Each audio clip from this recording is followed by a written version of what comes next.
Hey guys, I have two openings to take on factory partnerships where I'll be your partner on Amazon. You would work directly with me and sell through one of our accounts. If this is of interest to you, please email me directly, danny@sellersessions.com. Also, we're now open to take on more clients for our PPC agency Databrill. You can visit sellersessions.com/agency for more details and also request some of our new case studies. If you'd like to work with me one-on-one, turning around your business, some troubleshooting, dealing with ranking or PPC issues, you can book 1-hour consults via sellersessions.com/consultancy.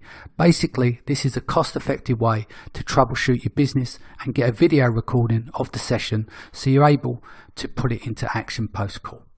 Hey guys, welcome back to Seller Sessions. Let's dive straight back in. If you had conversations with Amazon of them coming down on the scrapers and stuff, like coming down on, say, some software companies for, for a better word of it, like sucking them dry of data as well, and scraping. Is that under investigation? It is. Amazon is very sensitive about this idea of scraping data. In many ways, it's perplexing to me. It's like, why do you care if we're scraping front-end data, for example? When we lost a bunch of reviews, we were communicating with Amazon and saying, how do we get these reviews back? And just send us which reviews you're missing and we'll check it out. It's like, if we didn't scrape, we actually hire a third-party company to procure and scrape and let us know our reviews and give us action steps if we need to take them. But if we didn't do that, how would we act? Yeah. And so from a pure TOS basis, I'm not breaking terms of service because I'm not scraping nothing. Mm-hmm. I buy the data from somebody else. How they get it is up to them. But that part is perplexing to me. Yeah. On the search end data that you just mentioned, that was a back-end undocumented API hook that, it only existed for a year. Everybody who's panicked about not having it is like, take a break. But Amazon had really, in my opinion, never intended to have that.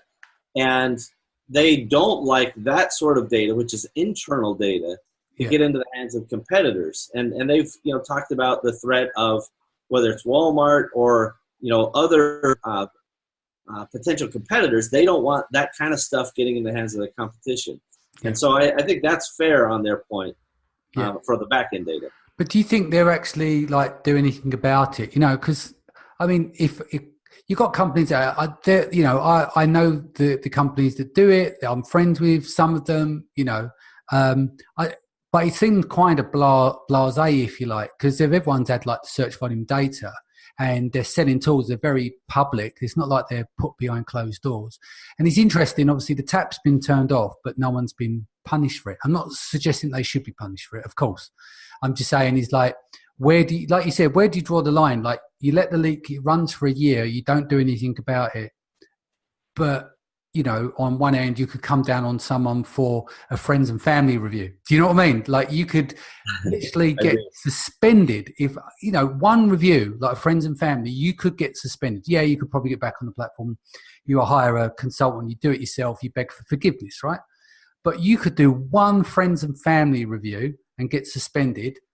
But equally, you could take a year's worth of data that's stored in a tool and not get a slap on the wrist. And I'm not saying that should happen. I'm just saying the irony of it all. Do you know what I mean? When you it is crazy different. I think it goes to your earlier point that if it is a customer touching situation that breaches trust in any way, then they're all about it. If it's some kind of weird back-end administrative things that 90% of people at Amazon don't even understand, just to be clear. Yeah. There are many conversations that we have at Amazon where we talk about, this issue or that issue or review wipe or any kind of really extraordinary circumstances that are happening. And there's a large percentage of people at Amazon who have no idea that's even happening. Yeah. So they work in silos anyway, don't they? A lot of them will not, I think a seller probably knows more about Amazon Amazon as the store itself, not with all their peripheral companies. I think a seller knows more about Amazon than most Amazon staff. Would you say that would be? Without question. A great example, and this was a revealing and insightful moment. we had the opportunity to sit down with a bunch of Amazon people. There's 20 or 30 different departments there, and we had a nice happy hour kind of environment. And they were all very nice people and very engaging, and they treated us as sellers like we were customers, which was nice. And somewhat unique. But each person I met, they would be like, "Hey, I'm so-and-so, and I'm in charge of the poll on the Seller Central, homepage." And I'm like, "Oh, so you do polls for Amazon? That's really cool." They're like, No.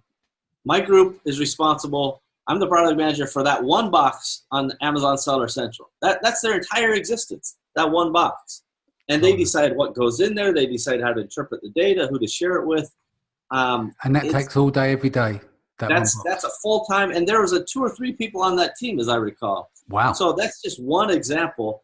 And the dichotomy is that there are other departments. When I met some of the folks from the Lightning Sale department, originally a couple of years back, there was only like 2 or 3 of them for the entire operation.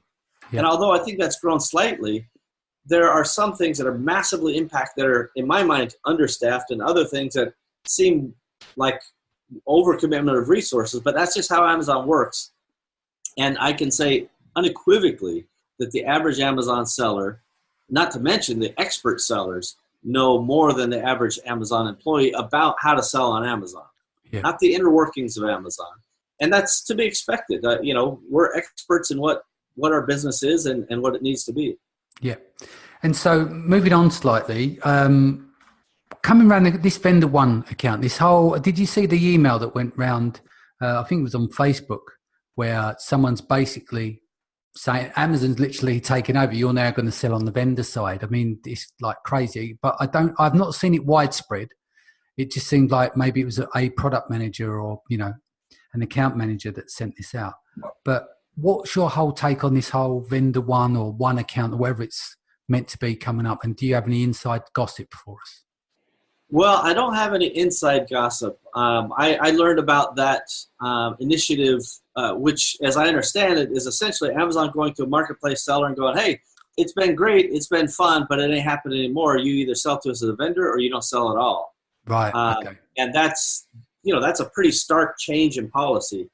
I have not heard rumblings of this. Most of the interactions that I have had have always been supportive of 3P selling. And from a logical perspective, I think that the third-party marketplace makes a lot more money than the vendor side.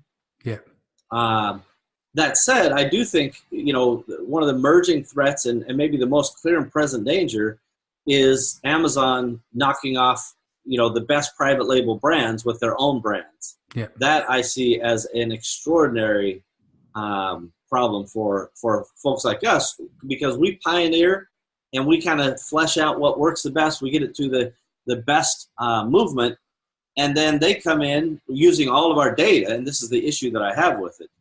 All retailers, all big companies figure out what's selling, and they make their own private label versions. That's fair game. That's normal commerce. If you go into Walmart or Tesco or wherever, they will find brands that are selling well, and they go, we're going to make our own brand of this, and fair enough. But all of that stuff that they buy wholesale, they don't get access to, who's your manufacturer, how often are you shipping in, what's your movement reports, throughout the network. They don't have access to as nearly as much data as Amazon, and I think that's the part that is unfair. I agree with you. We had one of a friends of mine that was out with the China Magic guys, and one of the people there, I think there was one of the mentors, she had said that her factory had made contact with her, and basically what happened is an Amazon rep went in with her product and said, "I want you to make this $4 cheaper." And he said, one, no, probably because he couldn't make the numbers work as well. And two, through loyalty to his, so it just goes to show how blatant Amazon is. Because when you think you get these, when Amazon says like, we'll be your partner, we'll be your carrier, we'll take care of, all your shipping and stuff. Who's your manufacturer? Like when you ungate, they want to know where where did you buy these products from, where it's manufactured. So you're giving up information there. When they want authentication on your account, yeah, to see is this product, is it a real product? Was it a fake product? Where are your invoices? And then suddenly you're handing over the factory invoices. They get in data in all different directions, aren't they? So if they really wanted to, I'm not saying that they would, is that they could just tap up the Inauthentic team and go, oh, we need some more products on Amazon, let's go through a load of these. Is there any of these worth it? I'm not saying that they would, but there's so much data at Amazon. They've got the opportunity to make that choice if they wanted, and no one would know a thing. I think they actually are doing that. For years I defended Amazon on this basis, essentially saying that they don't have their act together enough. The left hand doesn't know what the right hand's doing, so they can't coordinate that kind of effort. But I actually think it is happening at this stage. And we've been contacted by a number of reporters, and I have a link. Anybody who wants to get in touch with the reporters, either on the record or off the record, about if your product has been knocked off. Because I think there's a report released recently that shows that Amazon's private label brands are already doing somewhere, off the top of my head, somewhere between $8 and $10 billion. Yeah. But by 2020, maybe it's 2021 or 2022, they expect that to be north of $20 billion. And they are taking the cream off the top, right? They're not bothering to go, well, how's a spatula going to do? How's a garlic press going to do? How about this barbecue grill cleaner? They know everything. Yeah. And that's the part that I have the issue with. And this is the part where, we're proactively trying to lobby Amazon and saying, hey, do the right things. Don't try to be so greedy. Don't try to have your cake and eat it too. Be fair. We'll be fine to be fair. Makes sense. Before we wrap here, is there anything you want to cover before we go? And is there any little predictions you want to give as we're in January now for 2019? With your relationship with going in and seeing Amazon, is there any positive developments you think is going to help on a wider scale?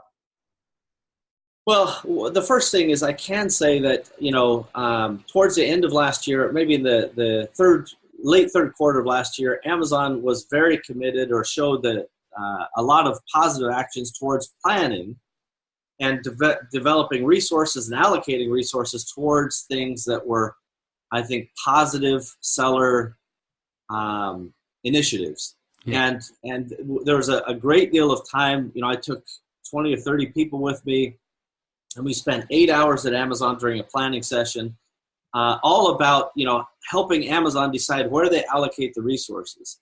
And although I can't get into the precise topics and things like that, I think there's a lot of potential out there. There's a lot of hope. And there's little subtle tweaks and changes coming that will make our lives a little bit better. If Amazon would deal with some of these meta issues, they would make me a little happier. I'm more curmudgeon-y this year, and adversarial is the wrong word, but I'm ready to hold Amazon to account. Even though I'm friendly and I give them full credit where it's due, I will hold them account where they're not doing the right thing. That makes sense. Do you want to let people know about your podcast and other things and initiatives you're doing at the moment? Yeah, so if anybody wants to follow me, they can go to the awesomers.com podcast. And, we have over 100 hours of kind of free content available for folks and more accruing from time to time. And for anybody who's really interested, we have an initiative really oriented towards anybody who's been knocked off by Amazon that is presented by the Empowery E-commerce Cooperative. It's a nonprofit member-owned cooperative, and you can go to empowery.com/cheat if you think your product has been knocked off. And again, you're under no obligation to talk to the reporter. We won't share your information with anybody except the reporter. But the reporter will talk to you, and you can decide you want to be on the record or off the record. And the key is, let's gather some data. Let's gather some real evidence. Even if you don't have it, let's gather some anecdotes and let the reporters do their job. And let's see what's fair and what's not fair. I think without political pressure, without press pressure, it's going to be hard for us to move the ball. And that's one of the points of the co-op. Sounds good. If people want to contact you directly, ask you advice, etc., consultancy, is there an email address or anything they can reach you on? Yeah, I don't do consultancy, but if they find me on Twitter at Steve Simonson, that's probably a good way to find me. They can direct message me. I respond to anything that is non-spam on there. or they can just go to ceo@empowery.com, and I respond to most everything there, again, as long as it's not spam. Excellent. Okay, Steve, thanks for joining us, guys. Thank you for joining us. If this is your first time, don't forget to hit the subscribe button, and I'll see you again in the next few days. Take care.